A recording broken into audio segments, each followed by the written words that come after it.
Hey folks, welcome back to another episode of the Brand Builder Show. I'm here today with my good friend Troy Johnston. Troy, great to have you on the show. Ben, thanks for having me on. Appreciate it. Yeah, it's an honor and a privilege. You're like one of the star names of the Amazon seller community. So I should have put the red carpet out for you. I'm sorry, but it's just a screen today. I'm looking forward to diving into a lot of stuff really with you. You know, eight-figure seller. You had an exit, probably multiple exits. I mean, I lose track to be honest. But you've been there. You've done it. You've built Seller.Tools, which we'll get into. Recently been acquired by Carbon6, the talk of the town in the Amazon tool space. So much that we could get into. I want to talk about launching products in 2022 as well, because that is obviously a major part of what you guys have been in and around so much for the last couple of years. And so, yeah, would love to get some more of your insight on all of these topics. But for the two or three listeners that don't know who you are, give us a little bit more of a background, how you get started in e-commerce, selling on Amazon, and just a little bit of that overall journey. Yeah, no, absolutely. So I started in the corporate realm as a project manager. That's really what my background lies in. So I was doing TV commercials, radio, digital media, just kind of in a project management role. So managing teams, resources, and budget, and all that good stuff. And then I stumbled into the FBA opportunity in 2014. That point in time was around ASM2, so Amazing Selling Machine. Yeah. So got started with that program alongside a fellow colleague, another project manager. We were looking for side hustles and always looking for different ways of making more money. And we actually stumbled into ASM through it was a real estate network, and the leader of this network and community was a affiliate of ASM. And so it's the kind of first exposure of what is this opportunity in e-commerce and Amazon. And the way that I actually got into, beyond her promoting this program, was there was an opportunity for an angel investor to come in, 50-50 split, finance the inventory, finance the program, and you just had to say why you would be a good fit, why this angel investor should be looking at you as a good option. So on a whim, did that over a weekend, and I won. And so that was the initial steps and phases, and started building up. Failed through a few initial products, started to find opportunities in the beauty space, and started to really start building up a brand fairly quickly. In that process, I had to have the conversation with the angel investor of, hey, this is really starting to take off as I'm spending more time, putting in more money. Fortunately, I was able to buy him out.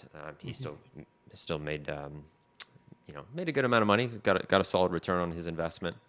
But once I kind of transitioned away from that, I was the sole owner and full operator. Really built out that brand. And fast forward about 2.5 years, really after scaling it to about 27 SKUs, sold it and realized a really great exit. It was really the first substantial business that was throwing off quite a bit of money and quite a bit of revenue. And then once I was on the other side of that acquisition, started consulting and advising for brands, notably some brands in the supplement category that were very mature. So they were also kind of right on the cusp of being acquired, needed to refine some of their processes, bring in more key hires. So I was able to kind of help take them across the finish line. And really not too long after that was the beginning of Seller.Tools, where I joined my partners, Brendan, who was really developing a lot of tools for his own businesses, eight-figure seller himself, wanted these tools, wanted some of these data points, and that was really the seed of the idea and the initial elements that were coming together. And then when I synced up with him, it was, how do we start to formalize this to create something that the community can really resonate with and be more broadly applicable? And so those were kind of the early days. Now, nearly a half decade ago, that was the early days. And with enough time, effort, energy, resources, really arrived at what ultimately can be known today as a more of an all-in-one suite. Really, Seller.Tools is aiming at taking a user through that journey of the FBA journey of really being able to build out the foundational pieces, do better keyword research, manage those keywords, build out a better listing, do thorough competitive analysis, be launch ready, and then take the steps. And we support launching at scale, capturing more reviews, being able to more easily rank.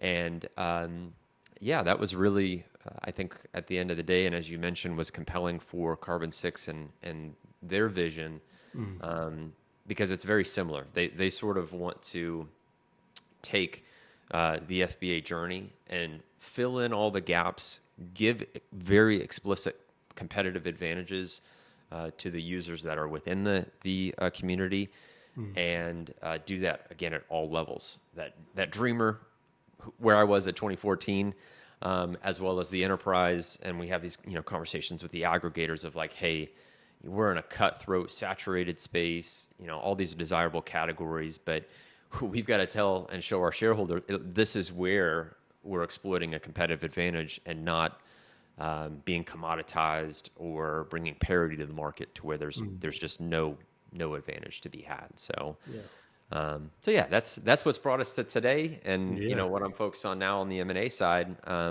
That's the role I've taken on. So I'm staying on with Carbon 6 and supporting, very similar to where they saw what we were doing at Seller.Tools and how compelling that was, is I get to have great conversations with tools and tool providers and those that are putting together some really unique tech and the talent behind those tools, and talk with them about what's next, what's innovative, and how that can fit into the Carbon 6 vision.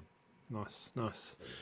Geez, so much to unpack there. I'm like mentally thinking about 17 different questions to come back on you.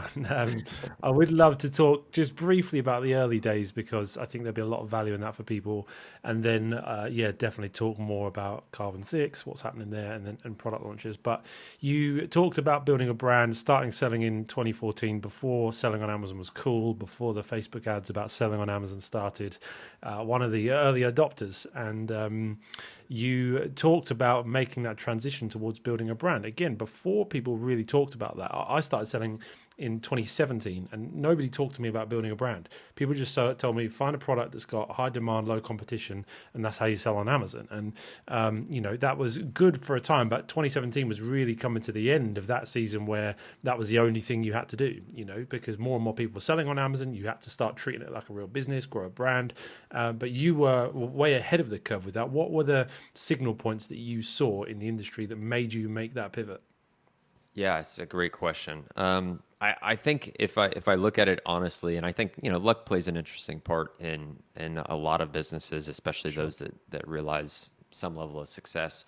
So I have to chalk it up to luck in a few different forms. I ended up in the beauty space, and so as a matter of wanting to compete in that category, building up some amount of brand equity and brand loyalty was really essential on a number of fronts. I wanted to welcome repeat purchase behavior. I did not want to be purely transactional, and so I really had to focus on what creates that repeat purchase behavior.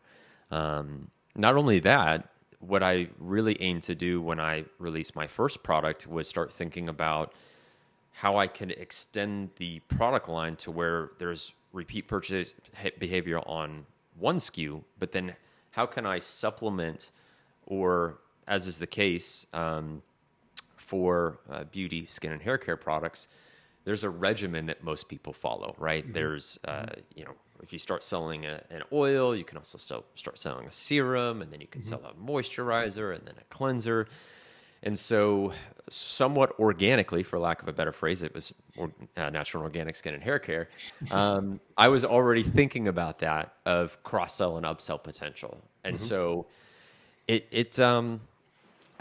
was very fortunate in that sense, because it sort of forced it. It was, did I want to be a one-hit wonder where my hero product was the entirety of my brand, or did I wanted to build something out, both, in the depth So more commitment at that single product or single SKU level, but then that cross-selling potential to where I can own the regimen, or, as we would kind of say, is own the bathroom. As somebody has a stack of products, Yeah, I cool. want that to be my whole brand and them to resonate, and from a buyer psychology perspective, we want them to align themselves or sort of identify themselves with our brand. So Yeah, that's cool. that's always the pinnacle that you shoot for.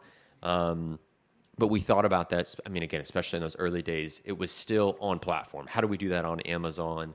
This is before brand registry and how media-rich listings are now. How could we still do that with some of the levers at play? Nano influencers, other promotional strategies, other ways that we can endear customers to us through not even us directly. It was who else were we kind of working with that had a positive, compelling message that really resonated with our products and brands. Yeah, that's really good. Really interesting thoughts. And it's crazy to think that you're talking about media-rich listings, that even videos on listings is only quite a recent thing for the standard, third-party seller. So, I imagine back in 2014, 2015, that it was pretty basic. Oh yeah. It's true. We sort of overlooked that, but now it's been, once we sort of hop that hurdle, Amazon has sort of like doubled and tripled down to where they want Amazon to be essentially a social media site. So they want images in multiple placements. They want to encourage that. They want to see it, as it shows up in more ad types. Think about mobile and desktop. So it's taken on this really different and unique form. And in the past, we only had a few select placements that we could use images, and so you sort of had to make the most of the real estate you had. Yeah. And a quick one on your opinion now between the camp that says build a brand, diversify, sell off Amazon as well, social media, or just focus on launching products that meet search demand on Amazon. Where do you find yourself on that scale? Yeah, I really like to still look at it on a case by case. There are certain products where it's really hard for somebody to, we mentioned a sort of a customer being able to identify it or identify themselves more closely with a product. There are certain products that are just they're not compelling enough. Somebody is not going to say, I'm all about this. We'll use the garlic press as a trope and a mainstay of an example. Somebody's not going to identify themselves and be endeared to that type of product. There could be exceptions, of course, to that rule, but there are other product types, categories where outdoor, sports, different ways that people sort of identify and see themselves, and the products they use are just an extension or a reflection of that. So if the low-hanging fruit is there, absolutely maximize it.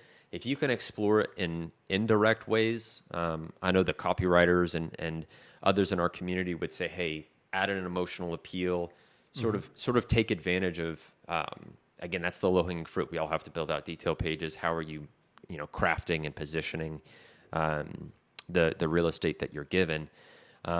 Is that sort of make sure you address that nuance. Really understand that. I think when you see it being somewhat forceful and somewhat opportunistic, it is those one-off purchases. Those are just, even as we as buyers on Amazon, we know that this is something that we'll buy once, maybe come back in a handful of years and revisit. Yeah. But I'm not going to their social media page. I'm not engaging. Yeah. I'm not on Instagram posts. I can't see myself associating to that degree. So I think that category specificity and allowing yourself to, I think I'll say I'm guilty of this, is you just don't put yourself, take the lens of your customers or your customer avatar and really sort of see what your brand and product perception looks like. I think it's just a good exercise. Yeah, for sure. Yeah, it's never black and white, is it? I think there's nuance to it all, and definitely a bit of a scale there. So that's good to hear your thoughts on that. Fast forward then to when you sold the business. Was that 2017, 2018? Yeah, it was 2017. 2017. That's pretty impressive. 2014, 2017. I don't know if you're able or want to talk about how much you sold for or range, kind of to give people a bit of a perspective. Yeah, it was a multiple seven-figure exit. Sure. Yeah. Okay. So, which is good perspective because 3 years to go from zero to multiple seven figure, and you talked about some product failures there at the start as well. That's impressive, right? How did you manage to scale up that quickly? What were some of the keys there? Yeah, I mean, it really helped for me. So in those early days, when I was just sort of seeking, had my full-time corporate job, seeking these other income streams and sort of side hustles, what really helped for me, my colleague who, again, I'll chalk this up to some degree of luck, is that I had somebody right there next to me who was very entrepreneurial in formative times for me. I come from a far more conservative background. I'm fairly risk averse. And so I think that always kind of handicapped my ability to really aggressively pursue a new business opportunity. Because what you have to remember, this is where people look back at this time and say, oh, it's so easy to sell on Amazon. You could just do X, Y, Z, and then you were automatically making your millions. And while it's not without a grain of truth, it's also, we didn't have the proof of concept. We didn't have the stories of people saying, it's this easy. I've had this level of success.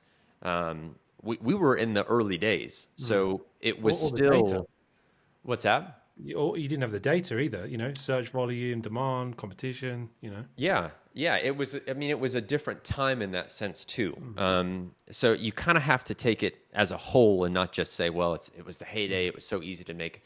While that's true, that's also true. The data just wasn't there.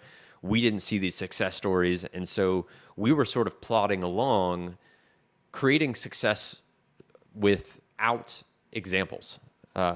And so it was still sort of a new landscape in that sense. And so what helped me is that colleague, again, we were able to, he pushed me probably a little bit more than I pushed him, but that aggressive stance to where when we saw the proof of concept with that first product, well, it was like, okay, if this can happen once, we should be able to finance something similar, extending a product line, more inventory, just being willing to ultimately fully invest, and sort of instead of just kind of tiptoeing around. That's a big reason why I was able to get to a fairly healthy SKU count fairly quickly, understanding that we were developing products. There was iterations. We were working with our manufacturers to come up with different formulations of the product. And so that was really, really big for me, is really seeing the inside of the proof of concept, seeing it so close, and then having both the accountability and the support of somebody who, at the end of the day, we were competing with similar products in the beauty space. And so it really required me to sort of level up and say, hey, let's have some fun with this, but also am I bringing my A game to what started to formalize and come together as a really good opportunity. Yeah. No, I think that'll be really encouraging for a lot of people because I think that a lot of people that I interact with, at least, they come to try and start selling on Amazon because they want to, make more of an income or quit their job in 3, 6, 9 months. But the opportunity really is understanding the concept, being able to convince yourself that yes, this does work, seeing some success, and then I think, like you say, the biggest opportunity right now is going all in. I keep saying to people, the biggest opportunity right now is not what you can make in 3 months; it's what you can make in 3 years, because the big earning potential is, like you've seen and experienced yourself, building something that you can sell, and so I think it's be super encouraging for people to hear you kind of back that up. So it's good to hear. Yeah, no, that's a great point that you bring up as well, is that longer time horizon is really important. Not seeking that immediacy. I mean, pretty much anybody I have seen with some degree of success on Amazon, and it's a physical product business. It's somewhat capital intensive. Is that you continue to finance that growth, and so we're not thinking in terms of just extracting a ton of money in 6 months. Obviously, you need to come to the space with your goals and objectives and kind of operate with those in mind.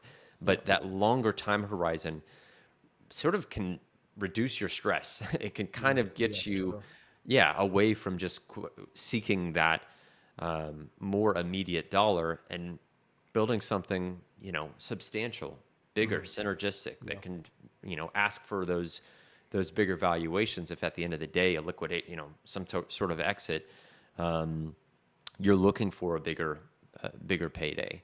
And then I would just echo that point too, of where we didn't have as much on the way of the proof of concept. Now, with enough history and the ability to kind of look back, see some examples of what's worked, see examples of what works today, because obviously, there's a lot of thought leadership, a lot of really great people out there doing exceptional things on Amazon, is really seeking out. I think there's so much content, and I can imagine for somebody starting brand new is that you get these pieces of content, these videos, tons of views, people even maybe just sharing their journey, which I think is great, can help really resonate, because we all we love stories, we love hearing those journeys, but you really have to, in my opinion, gravitate towards who's done it, who's got the battle scars, who's had that level of success, and get those nuggets that help you when you come up against those hurdles and start to see some of those challenges. Yeah, for sure. Yeah. No, that's good. That's good. Let's move on a little bit then. I'm conscious of I don't want to go like an inch deep but a mile wide and not really dig into it, because we could carry on that topic for forever. But I do want to just move on to sort of more of what you're doing now as well. But when you did have that exit and coming into, say, Seller.Tools era for your journey, was there a temptation, I've had my exit, I'm just going to chill out now? What were the emotions, the feelings of that? Did you take some time off, or was it straight into the next thing? How was that season for you? Yeah. Honestly, it was very challenging. I think a lot, it's thought, and I would have, if somebody were to have asked me before I realized my first exit, that it's going to be all roses, you're going to feel great, it's just going to be such an exciting time. After I sold my business, it was fairly abrupt. So I had a transition period with the team that acquired my company. And then it was, boom, you're done. You don't identify with this brand. You don't identify with this business. You've handed off your baby. And so I went through a kind of a bout of, I don't want to say depression, but it was kind of a down time. It was really challenging for me to get my bearings, for that reason, because I think when you run a business, you are so entangled in it. Your identity is so tight in it that it's that kind of abrupt change can really shake your foundation. So I went through kind of a really serious funk, where I was just trying to navigate that and trying to figure out what's going on. I thought it was potentially health issues, because it's just so destabilizing. And so I know it's not the greatest thing to hear, but when I talk with other entrepreneurs and they're sharing, hey, I'm looking at it, like I start to share that with them of like, here's where I stumbled and sort of didn't properly plan. But I think it's one of those things where it's sort of looking at your expectations and, ultimately making sure that you're in a good place and a good headspace to be able to move through that type of transition. Yeah. Because then what I ended up doing is like I got busy again. I started to really tie back in and said, hey, I've got this expertise. Let me support, and it was through my network, some of my close friends, and where their brands were at, and it helped me kind of get through it. But yeah, I've had that thought of, oh, okay, I'm gonna take a long sabbatical. I may even retire. Like I may step away altogether. But it was really, it was really challenging times. I whether it was my own understanding or what I was ready for, it just like I said, it kind of knocked me off. But then I kind of picked things back up, and I'm somebody who loves to work. Like that's for me. I identify a lot with my work. So as soon as I got back in, it was like, okay, well, hey, I enjoy this. I'm involved. I'm doing really cool things. Yeah. I was able to help. One of my friends at the time was going through again a sizable exit, multiple 8 figures, all cash deal, really great opportunity, and was able to get heavily involved and really support it. And so that right into Seller.Tools. I was able to put a lot of that behind me, and kind of mature as an individual, but also from a business perspective. And I think about that now with the exits that we've recently gone through, and as I look ahead, kind of where I'm at now. Did it feel different this time? It did. It did. Absolutely. Absolutely. I've definitely, I would say definitely matured more in terms of getting more of that foundation. It's a really strong exercise in what your priorities are in life. Like I said, I love the challenges. It's business to me can often be like that puzzle to solve. So it keeps you very engaged. But when you tie yourself almost too far into it, you lose that identity. You lose like what else is important to you and what else you want as that stabilizing foundation. Yeah. When you do secure a little bit of a curveball one, but when you do secure that exit, maybe this time, from an investment point of view, what's your personal sort of thought process? Cash in the bank, get it into investments. What do you like to do with it? Yeah, my priorities right now, and I mentioned how I'm far more risk averse. I've really become far more aggressive. So I really try to actively deploy as much capital as I can. Obviously, we're in a very inflationary environment. There's a lot of dynamics and macro trends that are at play. So when it comes to these exits, I really do try to think about, in a tax advantage way, how aggressively I can redeploy that capital.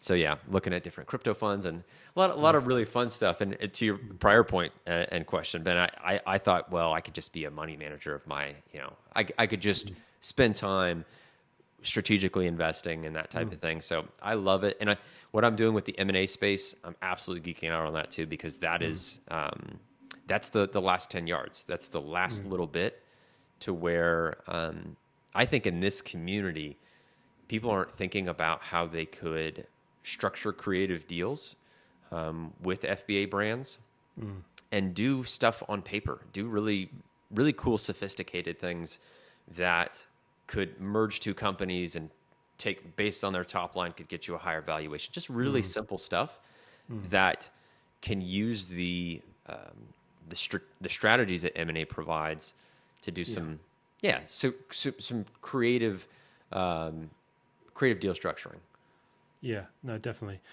Because that's, I think, again, something that a lot of entrepreneurs coming in and starting their own business, they underestimate the potential of buying businesses as well. I think that's something that's, fascinating me more and more. I think long term, that's definitely something I want to try and get more and more into. And so I think having an active role in an M&A role, for anyone listening, it mergers and acquisitions, so buying, selling businesses, having an active role in that for you, that's obviously putting you in a spot where you're going to be learning a ton about that, putting you in giving you great insight, great opportunity, I would imagine. Absolutely. Yeah, this team is really sophisticated. We've got great leadership with a great track record, multiple exits under their belts, just closing Series A. So the fundraising, the excitement, the size of the vision, the M&A side is really, really formative in that. So I'm sure we'll see plenty of really great, unique deal structures, ways of working with owner-operators. So plenty that I'm excited to bring from just the FBA expertise, but plenty I'm going to learn as we accelerate a lot of the growth. Yeah. Let's talk about Carbon 6 then, because like I say, there's a fair amount of talk about it, like the new kid on the block. There was a bit of talk beforehand, before Prosper, and then obviously the Prosper. Actually, the first time I heard about Carbon 6 was when you posted in the FBA Kings group. We're part of the Carbon 6 family, and I was like, oh, that's great. And I looked into kind of who they were, and I was like, oh, it sounds exciting, And then obviously Prosper kind of announced a lot more and started to become a lot more overt, I suppose, about the marketing. But for anybody that's listening that don't know who Carbon 6 are, give us a bit of background. Yeah, so Carbon 6 is really, it's a convergence of tools, talent, and tech, really helping FBA sellers at every stage in the journey at all levels. And so, as an example, one of the exciting initiatives that is coming together is the build out of the academy. This is going to be a place and a resource that will truly be that, from the dreamer to somebody, again, who's just looking for their first Amazon buck, really wanting to build that foundation, all the way down to the enterprise level brands, the aggregators that are looking for, again, have been in the space, entrenched, potentially saturated. What's their unique point of difference? How do they stand out from a noisy landscape? Is being able to walk through, and that at each one of those points provide a compelling solution and advantage to sellers. And so, where I mentioned some of the talent, I guess I'm patting myself on the back, is that Carbon 6, when they're acquiring tools, is that they're also bringing in really great people. There's a ton of thought leadership, even today, that they're bringing in and letting speak to the community, support the community, inform the roadmap and the tools. And that's where I think, as I'm touching on a number of points, is really compelling to the community at large. We know the vast number of new sellers that come online.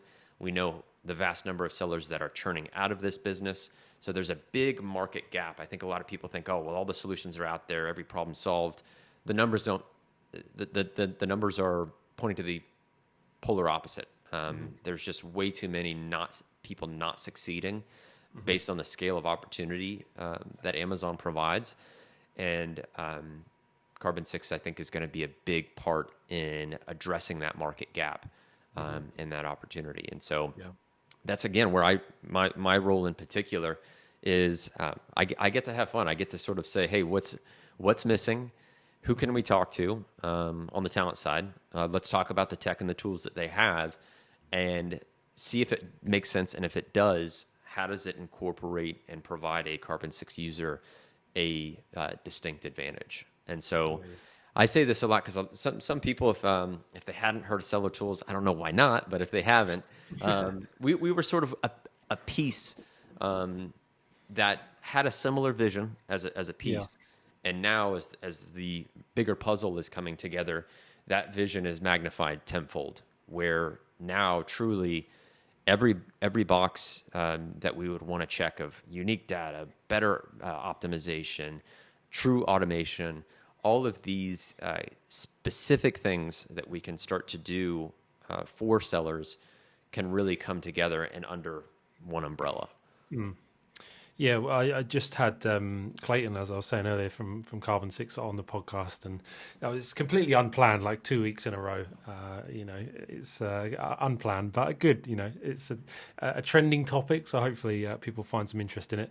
But when I was talking to him, he was mentioning like a really great point that obviously with you guys, there would be skill sets in Seller.Tools, there would be skill sets in some of the other tools in Carbon 6, and there would be people that are maybe more tech-oriented that are running the company, running the marketing, whereas now everyone can specialize and it can really bring out the best in all of the tools, which as a user, I'm excited to see, right, what you guys do. And I think there's a great, healthy competition in the tool space, which forces all the tools to get better, which, again, for me as a seller, I think that's great.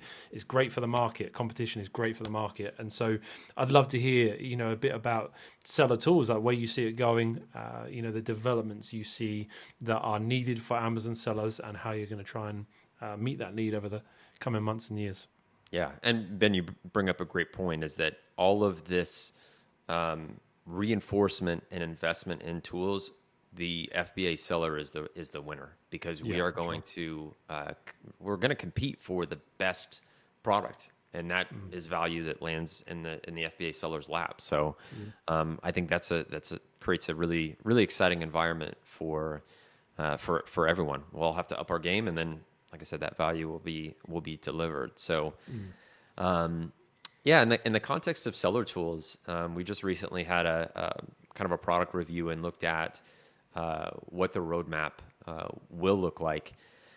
And it's really interesting because we're identifying these clear steps in that sequence of the FBA journey, identifying the things that we already do exceptionally well, and then identifying what's missing in the market at those specific steps. So let's take product research as an example. Seller.Tools just recently, we released our Opportunity Explorer Pro, which takes the data that Amazon now provides. So first-party data, something we've never had. The last decade, any seller on Amazon FBA has never had Amazon source data to inform product research. We've sort of cobbled together these other sources, but literally these sales estimates that we had that algorithmically estimate best guess, we can go to Amazon for free and get. And now what we can do at Seller.Tools, we do this right now. If you use the Seller.Tools Chrome extension, the raw data is great, but I'm a seller myself. I know at the end of the day, what I want is the analysis. Tell me the so what or so why. So the data is there. The tool does that analysis for us, and then it allows us to make a informed decision. So this is, again, happening right now. Sellers can go access this today. But we're going to continue to improve on that fact because there is a huge market advantage to addressing the anxiety of sellers that are like, wait, I'm using estimates to source a product. That's the most anxious time for most sellers, especially new sellers, of I'm about to commit $10,000, $15,000 to my first product or my next meaningful product, and I'm doing this purely on estimates, and an arm's reach away, Amazon's giving me that first-party data to validate and really give me the peace of mind with my substantial investment. So we're doing that at each step. Product research, keyword research, as an example, looking at what's missing in the market, what are sellers doing right now that's maybe leading to a lot of parity. One of the tricky things, and this is sort of a known but not spoken about enough issue, is that when there is a heavy density of sellers doing a lot of the same thing, there's just no competitive advantage. I know it's a challenge because we love community. We love kind of congregating.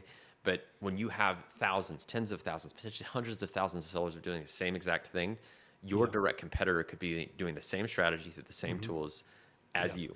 And your success is left to a coin flip. What we want to do is make sure we inherently, from step one, give you a competitive advantage with your keyword research, with now the superior data that Amazon gives us to allow you to make a more informed and superior decision. We don't want to leave that success to chance. So those are some of the nodes that we're looking at. And then I know that we mentioned and touched on it briefly, Ben, is also, and this is a little bit outside of Seller.Tools, is the external traffic, is the other ways that some of these big levers have become focal points for more reliably ranking and automating the scale of product success on Amazon. So, but those can all be complementary because when you do better keyword research, that informs how you're driving that external traffic, and you want to ultimately create a flywheel. That way, you're sourcing new products, validating products, doing effective keyword research, having your ranking and reviews automated, and then you can rinse and repeat. So that's really how Seller.Tools ties in at the feature level, but then it feeds into this flywheel where we want to, and we again created the sequence when we reviewed the product roadmap, is we want to give you a framework that you can follow, but within that framework there's still advantages. So it's predictable, but there's elements that give you an advantage. Yeah, nice. The Amazon first-party data, I think we're all still grappling with that, getting used to what that looks like and how we interpret that, right? But you guys have sort of got that overlay on top of it that's really helped giving sellers clarity there. What would you say for anybody listening that maybe hasn't looked at that data, has never seen what Seller.Tools is doing with that? How would that differ from a classic Jungle Scout Helium 10 product research tool? What's going to be the differences there? Yeah. I mean, old school product research where you're looking at sales estimates, BSR, weight, price. I think it can be. I'll say it could be a nice piece of the larger puzzle, but I think it's also really starting to show its age. In the context of Opportunity Explorer Pro, some of the things that we look at is things like keyword level insights. So we want to see if there's any disparity in the traffic and in the sales at the keyword level, because this is where it's like obvious to explain to somebody, is if there's one clear winner in a space, well, then that isolates for me. Can I beat that clear winner? Can I out-optimize? Can I out-position? Can I create a customized product or unique offering? If there is a shared amount of traffic and sales across the competition, well, that may indicate to me that I have more competitors to overcome, and I have to be able to specifically address where those opportunities lie. One of the other things that we do is we tie into that analysis knowing our numbers. I think this is where, again, a lot of first-time sellers, and honestly even intermediate and beyond sellers, overlook the importance of knowing your numbers. And what the tool does is it actually requires you to get down into your cost of goods, factor in your lead time, add in your advertising and launch costs, to where based on your budget, it's going to tell you whether this product opportunity makes sense. Because again, somebody who's got $10,000 is going to be much more different than an aggregator with $50,000. And that's really where that validation should happen in real time alongside some of this informed data. So really that's what the data opens up, is we get to see little pockets of disparity or little signals of opportunities. But again, the raw data, it can be intimidating for some. A lot of people will geek out on it and really enjoy kind of diving into like the brand analysis and the search terms, and be able to spot some opportunities there. But what we do with the scoring is we sort of speak to that. Is it too saturated? Is there keyword opportunities? Is it within your budget? And so we give you that snapshot to where then you can drill down, add in your numbers, factor in some of your costs, and then for your individual case, that's where the validation can really take place. We're not just saying, oh, there's a ton of sales and this BSR fits in a specific criteria. We really unpack each one of those metrics. And one of the things that you'll notice is that we do this at each level that Amazon provides us data. So they have what they call niche level, product level, and then search term level. We have analysis at each one of those levels. And as you can probably guess, this is sort of intuitive. We want to see checkboxes at each one of these. We want to see that the niche is viable, the product specificity. We can see what products or type of products are presenting opportunities. And then at the search term level, we can already, at this point in time, identify that small subset of keywords that are going to be crucial to our success, because that is also a huge, both on the education and the tool support side, keyword research has to and should happen right alongside product research and product validation. That's so true. Keyword economics, as I like to call it, really important. Looking at the supply and demand of keywords, what does the landscape look like? Is there any kind of disparity there? And then when you have all of those levels checked off, giving you that peace of mind to source that product and bring it on platform. Yeah, absolutely. It's so key. It's the keyword game is as important as ever on Amazon, so it's definitely essential there. How about obviously that's product research? How about when it comes to product launches? It's been a whirlwind kind of 12 months for that, especially with you guys. Seller.Tools, the real drivers of ranking campaigns using ManyChat, and it was a sort of a sad day when Amazon updated terms of service to maybe rule that out. I don't want to say definitely, because who knows what other people out there are doing. But what has changed for you guys on that landscape? What's working right now on your front? Yeah. I think for us, when that news came out, I think there was a lot of mixed reactions, both in how people took it and then how they responded and the steps that they took. So it was a bit mixed to see how the community responded. But for us, specifically on the Seller.Tools side, where we really tried to encourage the conversation is thinking about still supporting customers in sort of a non-transactional way. And that really leads to a lot of the post-purchase strategies. And doing so in a careful, crafted, and strategic way. Because ultimately, if we can do that, if we can have, 1 out of 5 customers come back, buy from us again, we know that that's going to continue to grow not only the goodwill and the support, it's going to increase our LTV and some of our other performance metrics. So that's really where we've encouraged and we support now through some of our tools, notably one that we've released. It's called Campaign Manager.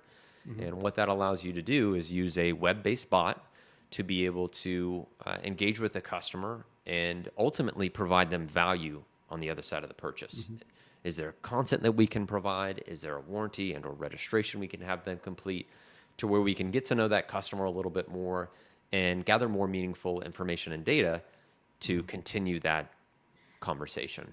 Yep. So that's really more where we've pivoted. It's been a little bit lighter on the pre-purchase side of things. And then we supplement that as we kind of zoom out to at the carbon 6 level. We really aim to supplement that with other external traffic and influencer marketing initiatives. Those are really big levers to be able to pull right now, where that really hits more on the pre-purchase for a number of reasons. Not only in terms of the brand referral bonus, but also the rewarding of that external traffic from high domain authorities, things like Google, YouTube, that kind of thing. Yep. And because of that, the post-purchase, like we are using the like free gift funnel at the moment, and like it's really, really been powerful for us, a game changer really. And that means if you're using something on post-purchase, if you're building a brand, come back to the stuff we were talking about earlier, the first product you launch should be the hardest product you ever launch, because second, third, fourth product you should have then the audience, the tools to be able to launch much easier, right? You mentioned about the campaign manager. Does that mean that are you pushing people away from ManyChat, or is that like a customized thing? It really came about from feedback from the community. There were sellers that really wanted to move away from Facebook dependencies. There were others that were absolutely in love and have built out very robust solutions with ManyChat that wouldn't leave if they had to. They really try to make a lot of their systems and flows work. So really, it's in the same vein in terms of the features and benefits that it offers. It's just sort of a different take. With a web-based, it's as if they're on a website, so they're right there engaging with a chat flow, going through that journey. And you can do the same thing, like a free gift, a free offer, to make sure we're delivering that value. Yeah, no, that's good. Yeah, because there's the thing I love most about ManyChat is just the flexibility. We can add like a one-time notification in, we can add a SMS pickup, we can add email subscribe. There's so much you can do there. Is it similar with Campaign Manager? It's really more, I would say, more templatized. So really, we try to make it objective driven. So if it is a warranty, it's a standard flow where you can pick some of the branding, add in your logos, but we really try to make it a very streamlined process. And so I think that brings up a good point in terms of the differences. If you really can and get excited by some of the customizations, ManyChat's a really strong option. The campaign manager is, I just want to get to this objective. I really want to cut out any excess. Don't want to make any tweaks or customizations. That's a great way to take a customer through that journey. Would you say that campaign manager is simpler for people just getting started with that kind of thing then? Yeah. Yep. And it focuses right now. So version 1 is just post-purchase strategies, but it would be somebody just starting and saying, hey, I want to click a button, take me through a little wizard that just plugs in my information. What product, what is the offer, hit it live, and then it's good to go. We'll even give you a little QR code. You can just print it right there from Campaign Manager to add it to an insert or packaging. Yeah. There are people out there that say that to put a website on an insert, or even as extreme as on your packaging, is against Amazon's terms of service. Your opinion on this? Well, I'm gonna call and report Sony. I'm gonna call and report. Literally, yeah, exactly. Yeah. Yeah, it's I think. I mean, I've got a lot of feelings on this, but yeah, ultimately, Ben, yeah, it's one of those things where I can appreciate how, let's say, under nuanced and sporadic Amazon can be. If a competitor is just acting with malicious intent, they could look out for poor execution. I would really try to mimic and match examples that you see in the marketplace and have a softer touch. I think anytime, I've been heavily involved in Facebook groups, and so I have a really good sense of the community of when people run into these events where they've been reported, they've been taken down. And all of the examples, without fail, are overt examples of incentivizing, of over-marketing, of being too aggressive with things that we want to do with a real soft touch. We want to, again, give that customer value, make it to where if I'm that customer, I'm excited by the offer, I'm wanting the continuity, I want the engagement, I want the support. And so we operate in that way, and the execution really reflects it. It's where you get in trouble it's almost like, you know, when you see it, you're like, man, yeah, no, I wouldn't do that. I wouldn't add that to my product insert, or if I'm even remotely concerned about incentivizing. And in today's landscape, I understand people are taking down, you know, they're not displaying 5 stars. They're not implying in Yeah. any way that, like, here's what's expected of you. They're soft, tough touch in the language, the execution, what's presented. And that's more of my stance. But yeah, it's ultimately just handling it with care, doing it in a Yeah. tactful and strategic way. Yeah. Good political answer. I like Yeah. it. Yeah. No, that's good. Sure, I don't want to take up too much of your Friday. We've been going nearly an hour already. I feel like we could do an episode on each of these individual topics, Oh, I'd love to. and still be and still have questions left over. But it's exciting to hear your insight, hear your journey, and hear about what you're up to now. What do you see as the next sort of year to 2 years with Carbon 6? Lots more acquisitions, building out the tools. Like, what's the strategy? Yeah, I think there will definitely be. We have Amazon's changes, and then we have the landscape of I think consolidation. I think what's taking place with all these cottage industries, everything that sort of supplement and surrounds this, you know, as part of the ecosystem of FBA, is I think there will continue to be a lot of consolidation that will also consolidate a lot of the value. And so really, you know, I think Carbon 6 is going to be a really good example of that. Of, instead of, hey, I need a dozen tools to take me through this journey, well, maybe instead it's consolidated, it's refined, it's tweaked and optimized, and I walk through one door, and now I'm confident in every subsequent step in that journey.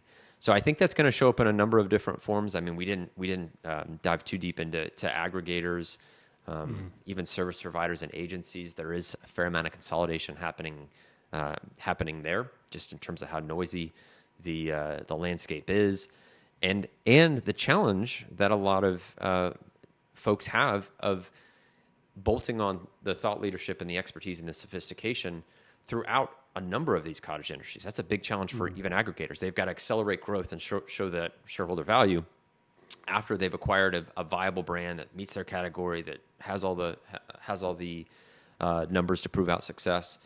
So I think consolidation is definitely probably going to be a big buzzword alongside a lot of the disruption. I think, like I said, that Carbon 6 is sort of a case in point of, there's been a lot of it's been very stagnant. It's kind of been the cool, calm waters, and I think the community, the sellers, in response to Amazon, are excited by, and that's really what's resonated, excited by that disruption, because they want to grow right alongside these hyper growth companies. And so I think it's a really unique this year, and we'll call it the, hopefully, knock on wood, the post COVID world. Now that e-commerce is accelerated tenfold, it will be very interesting dynamics. As Amazon brings more marketplaces online, makes their changes, more native tools that we get to play with as tool providers and think of creative ways. So, yeah, that's my long answer. But a lot of dynamics at play, a lot of that consolidation, and the disruption, I think, is exciting. Yeah, that's good. Totally. I'm here for it. I'm excited to see everything that unfolds. If people want to follow the journey a bit more of you, like, are you active anywhere sort of on social or anything like that? And where can people find out more about Seller.Tools? Yeah, absolutely. So if you want to check out Seller.Tools, it's Seller.Tools. And then for Carbon 6, if you're taking a look at our tools journey there, it's carbon6.io. As you mentioned, Ben, we only just came out of stealth at Prosper, so a lot of things are new, a lot of things are exciting. You may see a brand new website, a lot of different touch points coming online. And then, yeah, feel free to find me. I'll be on LinkedIn. You'll be able to reach and see me there, be engaging plenty. And there's plenty of other communities that we take part in, and I do as well. FBA Kings comes to mind. It's a community we built with Seller.Tools. Yeah, really awesome community with plenty of supportive people. So you can always catch me there too. Definitely. Lots of places to connect. That's amazing. Joy, thanks so much for coming on. Really appreciate you being on the show. Thanks, Ben. Yeah, appreciate it. Awesome, guys. Well, thanks for joining us for this episode. Hopefully you got lots of value out of that. We'll put all of the links to what Troy said there so you can check it out in the description, and we'll see you in the next episode real soon.